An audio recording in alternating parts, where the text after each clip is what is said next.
Monsieur Frasca. Arrêtez. Arrêtez si vous n'avez pas la permission.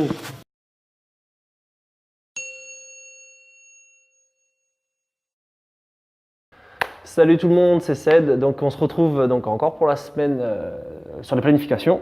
Donc cette semaine c'est la décharge, ok. Donc il n'y aura rien de vraiment intéressant. Juste deux choses sur la décharge. Vous prenez, en fait la première semaine, vous voyez le 12 qu'on a fait en première semaine pour l'adaptation, pour renforcer les tendons ou maigrir, ok.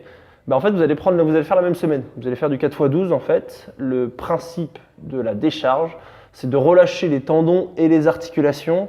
Faire des longs mouvements, donc on peut même faire du 15 si on veut, ou même plus, mais bon là il n'y aura pas d'intérêt parce que la perte de charge sera trop grande et donc en fait il y aura une perte de tension au niveau des muscles, je vais vous expliquer ça juste après. Donc le fait de faire plusieurs mouvements, plusieurs répétitions avec des poids qui ne seront pas très lourds, ça va permettre en fait de travailler par exemple au niveau des articulations sur le liquide synovial, donc d'amener beaucoup de liquide, au niveau des muscles amener beaucoup de sang, beaucoup de nutriments pour faire des réparations en fait, et c'est surtout pour se relâcher. Il y a deux styles de décharge. Moi, je ne suis pas très fan quand je suis dans ma planification de faire une grosse décharge sur du 12 ou du 15. Je préfère en fait faire une décharge par rapport au volume d'entraînement. C'est-à-dire que la planification suivante, enfin le mois prochain, enfin le bloc prochain on va plutôt dire, ça va être de la force. Donc si je descends sur du 12 et qu'en une semaine je dois remonter sur du 5, voire du 4 ou du 3, il y aura un trop gros gap au niveau des charges. Donc en fait moi ce que je vais faire, c'est que je vais faire par exemple une 1x5, 2x5 ou plus une 2x6.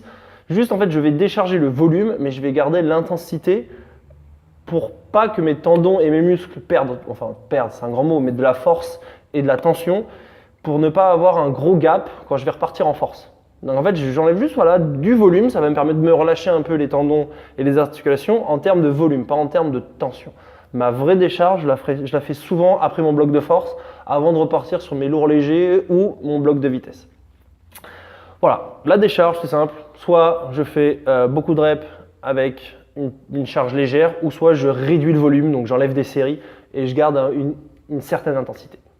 Je vous mets juste à la fin de la vidéo, donc c'est une vidéo très courte comme je vous ai dit, hein, sur la décharge, il n'y a rien de magnifique à dire. Donc on me pose toujours les questions, Cédric tu fais quoi comme exo, c'est quoi tes exos préférés? Et on me répond aussi souvent trois choses qui sont complètement cons. On ne peut pas prendre du muscle avec de l'haltérophilie, on ne peut pas prendre du muscle avec les kettlebells et on ne peut pas prendre du muscle avec les protéines végétales.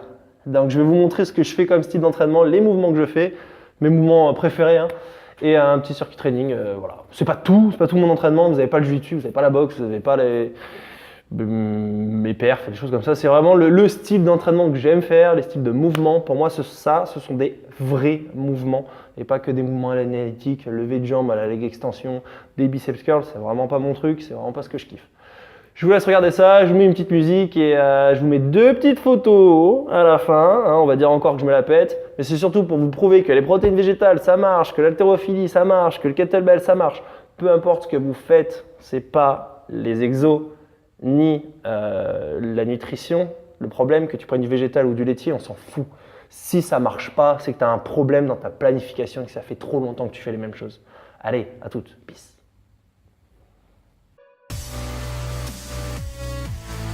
Donc exercice d'haltérophilie, et c'est un épaulé jeté à partir de ce qu'on appelle suspension plot. Donc on va démarrer des plots, on ne démarre pas du sol, donc exercice très intéressant pour développer la puissance donc au point de puissance, donc au niveau des jambes, donc pour un travail d'extension de hanche et de tirage le plus rapidement possible. À gauche vous avez donc 70 kg et à droite de la vidéo 80 kg. Je retourne à l'haltéro depuis maintenant 2 semaines parce que j'ai eu une blessure au dos, donc voilà, les charges ne sont pas très impressionnantes, mais c'est pas le but. Le but est de vous montrer les exos.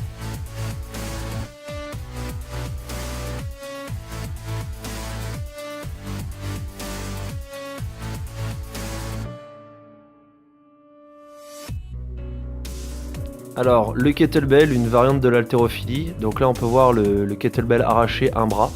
Donc un exercice très intéressant pour une coordination des membres inf et des membres supérieurs, donc pour un travail d'épaule, d'extension de jambes aussi et de bassin. À gauche un kettlebell de 24 kg et un kettlebell de 32 kg à droite. Donc c'est des exos un peu plus simples que l'haltérophilie, donc intéressant à mettre en place. Alors, donc 2 exos. À gauche, on peut voir donc encore l'arraché, mais cette fois-ci à double bras, avec 2 poids de 16 kg, donc encore plus de vitesse et une meilleure coordination. Et à droite, un épaulé jeté, avec un kettlebell de 32, donc un peu moins d'accélération et un peu plus de travail d'épaule sur la deuxième partie du mouvement qu'on appelle le jeté.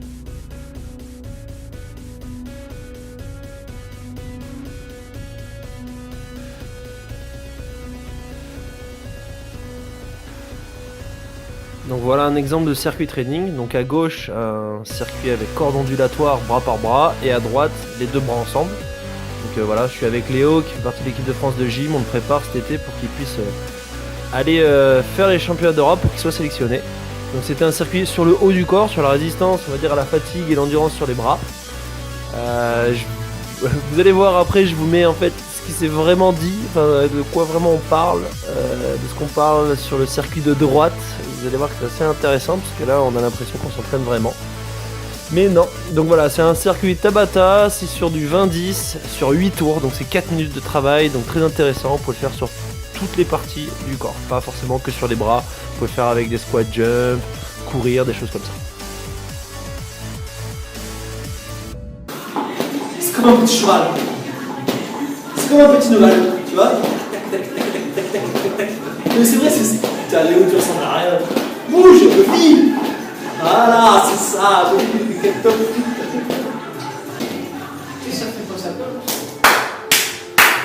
Tu mets des fessées à ta maman? À ta maman. À ta maman. Non, t'es pas là.